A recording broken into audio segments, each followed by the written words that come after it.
Hello, and welcome back to Baby Alias's Stories.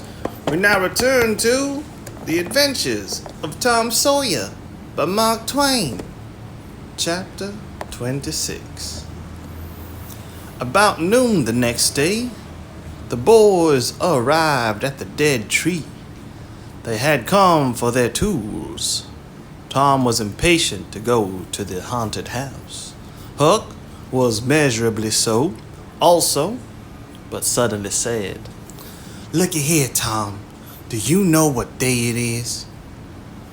Tom mentally ran over the days of the week and then quickly lifted his eyes with a startled look in them.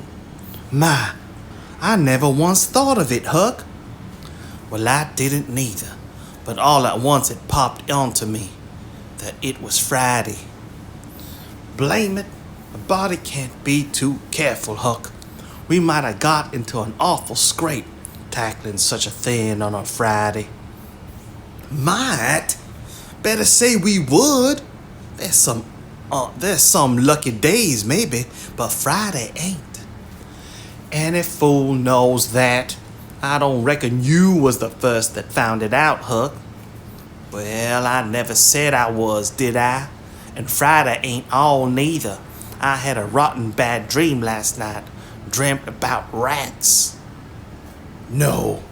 Sure sign of trouble. Did they fight?" "No." "Well, that's good, Huck. When they don't fight, it's only a sign that there's trouble around, you know. All we got to do is to look mighty sharp and keep out of it. Well, drop this thing for today and play. Do you know Robin Hood, Huck?" "No. Who's Robin Hood?"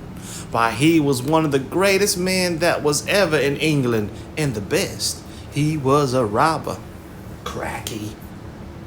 "I wish I was. Who'd he rob?" "Only sheriffs and bishops and rich people and kings and such like. But he never bothered the poor. He loved 'em. He always divided up with 'em perfectly square." "Well, he must have been a brick." "I bet you he was, Huck." "Oh, he was the noblest man that ever was. There ain't any such men now, I can tell you. He could lick any man in England with one hand tied behind him, and he could take his U-bow, and plug a 10-cent piece every time, a mile and a half." "What's a U-bow?" "I don't know, some kind of bow, of course. And if he hit that dime only on the edge, he would sit down and cry and curse. But we'll play Robin Hood. It's no bit fun. I'll learn you." "I'm agreed." So they played Robin Hood all the afternoon, now and then casting a yearning eye down upon the haunted house, and passing a remark about the morrow's prospects and possibilities there. As the sun began to sink into the west, they took their way homeward, athwart the long shadows of the trees, and soon were behind from sight in the forests of Cardiff Hill. On Saturday, shortly after noon, the boys were at the dead tree again. They had a smoke and a chant in the shade, and then dug a little in their last hole, not with great hope, but merely because Tom said there were so many cases where people had given up a treasure after getting down within 6 inches of it. And then somebody else had come along and turned it up with a single thrust of a shovel. The thing failed this time, however, so the boys shouldered the tools and went away feeling that they had not trifled with fortune, but had fulfilled all the requirements that belong to the business of treasure hunting. When they reached the haunted house, there was something so weird and grisly about the dead silence that reigned there under the baking sun, and something so depressing about the loneliness and desolation of the place that they were afraid for a moment to venture in. Then they crept to the door and took a trembling peep. They saw a weed-grown, floorless room, unplastered, an ancient fireplace, vacant windows, a ruinous staircase, and here, there, and everywhere hung ragged and abandoned cobwebs. They presently entered, softly. with quickened pulses, talking in whispers, ears alert to catch the slightest sound, and muscle tense and ready for instant retreat. In a little while, familiarity modified their fears, and they gave the place a critical and interested examination, rather admiring their own boldness and wondering at it too. Next, they wanted to look upstairs. This was something like cutting off retreat, but they got to daring each other, and of course, there could be but one result. They threw their tools into a corner and made the ascent. Up there were the same signs of decay. In one corner, they found a closet that promised mystery, but the promise was a fraud. There was nothing in it. Their courage was up now and well in hand. They were about to go down and begin work then. "Shh," said Tom. "What is it?" whispered Huck, blanching with fright. "Shh, there. Hear it?" "Yes. Oh my, let's run. Keep still. Don't you budge. They're coming right toward the door." The boys stretched themselves upon the floor with their eyes to knotholes in the planking and lay waiting in a misery of fear. They stopped. "No, coming. Here they are. Don't whisper another word, Huck. My goodness, I wish I was out of this." Two men entered. Each boy said to himself, "There's the old deaf and dumb Spaniard that's been about town once or twice lately. Never saw the other man before." T'other was a ragged, unkempt creature with nothing very pleasant in his face. The Spaniard was wrapped in a serape. No.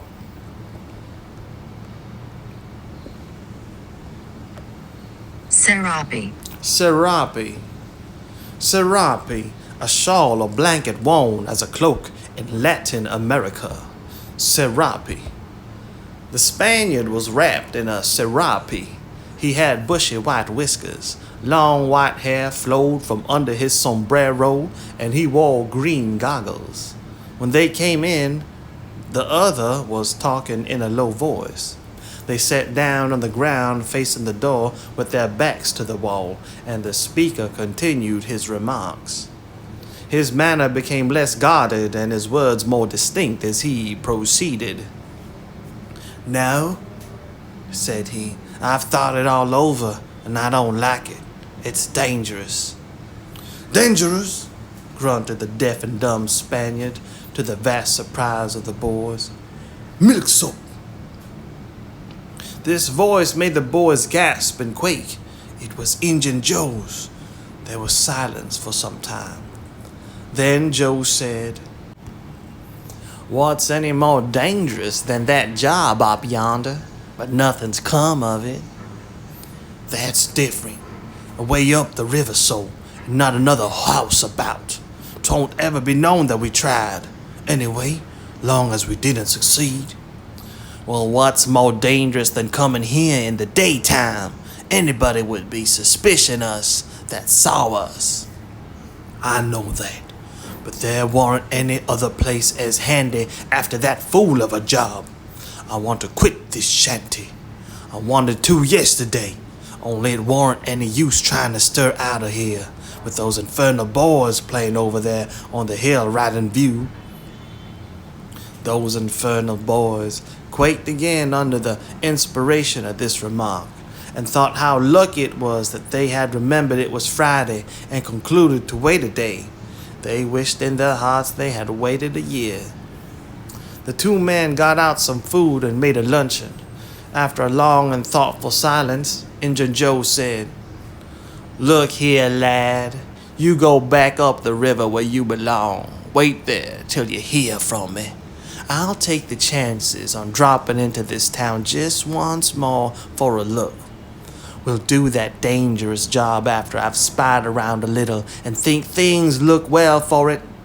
Then for Texas, we'll leg it together." This was satisfactory. Both men presently fell to yawning, and Injun Joe said, "I'm dead for sleep. It's your turn to watch."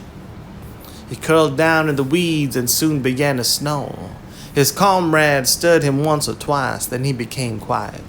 Presently, the watcher began to nod. His head drooped lower and lower. Both men began to snore now. The boys drew a long, grateful breath, and Tom whispered, "Now's our chance. Come." Huck said, "I can't. I'd die if they was to wake." Tom urged. Huck held back. At last Tom rose slowly and softly and started alone. But the first step he made rung such a hideous creak from the crazy floor that he sank down almost dead with fright. He never made a second attempt. The boys lay there counting the dragging moments till it seemed to them that time must be done and eternity growing gray. And then they were grateful to note that at last the sun was setting. No one snore ceased. Injun Joe sat up, stared around. Now one snore ceased. Injun Joe sat up, stared around, smiled grimly upon his comrade, whose head was drooping upon his knees, stirred him up with his foot and said, "Here, you're a watchman, ain't you? All right, though. Nothing's happened." "My, have I been asleep?" "Oh, partly. Nearly time for us to be moving, Pod. What'll we do with what little swag we've got left?" "I don't know. Leave it here as we've always done, I reckon. No use to take it away till we start south. 650 in silver is something to carry." "Well, all right. It won't matter to come here once more." "No, but I'd say come in the night as we used to do. It's better." "Yes, but look here. It may be a good while before I get the right chance at the job. Accidents might happen. 'Tain't in such a very good place. We'll just regularly bury it and bury it deep." "Good idea," said the comrade, who walked across the room, knelt down, raised one of the rearward hearthstones, and took out a bag that jingled pleasantly. He subtracted from it $20 or $30 for himself, as much for Injun Joe, and passed the bag to the latter, who was on his knees in the corner, now digging with his bowie knife. The boys forgot all their fears, all their miseries in an instant. With gloating eyes, they watched every movement. Look! The splendor of it was beyond all imagination. $600 was money enough to make half a dozen boys rich. Here was treasure hunting under the happiest auspices. Auspices? Auspices. Auspices. Auspice. Divine or prophetic token. Auspices. Patronage. Here was treasure hunting under the happiest auspices. There would not be any bothersome uncertainty as to where to dig. They nudged each other every moment, eloquent nudges and easily understood, for they simply meant, "Oh, but ain't you glad now we're here?" Joe's knife struck upon something. "Hello," he said. "What is it?" said his comrade. "Half-rotten plank." "No, it's a box, I believe." "Here, bear a hand and we'll see what's in here for. Never mind, I've broke a hole." He reached his hand in and drew it out. "Man, it's money!" The two men examined the handful of coins. They were gold. The boys above were as excited as themselves and as delighted. Joe's comrade said, "Well, make quick work of this. There's an old rusty pick over there amongst the weeds in the corner the other side of the fireplace. I saw it a minute ago." He ran and brought the boys' pick and shovel. Injun Joe took the pick, looked it over critically, shook his head, muttered something to himself, and then began to use it. The box was unearthed. It was not very large. It was iron-bound and had been very strong before the slow years had injured it. The men contemplated the treasure a while in blissful silence. "Pard, there's thousands of dollars in here," said Injun Joe. "'Twas always said that Merle's gang used to be around here one summer," the stranger observed. "I know it," said Injun Joe. "And this looks like it, I should say." "Now you won't need to do that job," the half-breed frowned, said he. "You don't know me. Least you don't know all about that thing. 'Tain't robbery altogether, it's revenge." And a wicked light flamed in his eye. "I'll need your help in it. When it's finished, then Texas. Go home to your Nance and your kids, and stand by till you hear from me." "Well, if you say so, what'll we do with this? Bury it again?" "Yes," ravishing delight overhead. "No! By the great Sachem, no!" Profound distress overhead. "I'd nearly forgot. That pig had fresh earth on it." The boys were sick with terror in a moment. "What business has a pick and a shovel here? What business with fresh earth on them? Who brought them here, and where are they gone? Have you heard anybody? Seen anybody? What? Bury it again and leave them to come and see the ground disturbed? Not exactly, not exactly. Well, take it to my den." "Why, of course. Might have thought of that before, you mean, number one?" "No, number two, under the cross. The other place is bad, too common." "All right, it's nearly dark enough to start." Injun Joe got up and went about from window to window, cautiously peeping out. Presently he said, "Who could have brought those tools here? Do you reckon they can be upstairs?" The boy's breath forsook them. Injun Joe put his hand on his knife, halted a moment, undecided, and then turned toward the stairway. The boys thought of the closet, but their strength was gone. The steps came creeping up the stairs. The intolerable distress of the situation woke the stricken resolution of the lads. They were about to spring for the closet when there was a crash of rotten timbers, and Injun Joe landed on the ground amid the debris of the ruined stairway. He gathered himself up, cursing, and his comrade said, "Now what's the use of all of that? If it's anybody and they're still up there, let them stay there. Who cares? If they want to jump down now and get into trouble, who objects?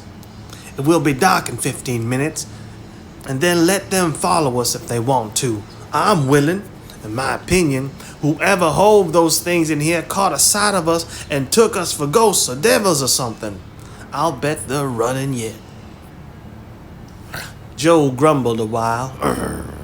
Then he agreed with his friend that what daylight was left ought to be economized in getting things ready for leaving. Shortly afterward, they slipped out of the house in the deepening twilight and moved toward the river with their precious box. Tom and Huck rose up, weak but vastly relieved, and stared after them through the chinks between the logs of the house. Follow? Not they. They were content to reach the ground again without broken necks. They were content to reach ground again without broken necks and take the townward track over the hill. They did not talk much. They were too much absorbed in hating themselves, hating the ill luck that made them take the spade and the pick there. But for that, Injun Joe never would have suspected. He would have hidden the silver with the gold to wait there till his revenge was satisfied. And then he would have the misfortune to find that money turn up missing. Bitter, bitter luck that the tools were ever brought there. They resolved to keep a lookout for that Spaniard when he should come to town spying out for chances to do his revengeful job, and follow him to number 2, wherever that might be. Then a ghastly thought occurred to Tom. Revenge? What if he means us, Huck? Oh, don't, said Huck, nearly fainting. They talked it over, and as they entered town, they agreed to believe he might possibly mean somebody else. At least, that he might at least mean nobody but Tom, since only Tom had testified. Very, very small comfort it was to Tom to be alone in danger. Company would be a palpable improvement, he thought.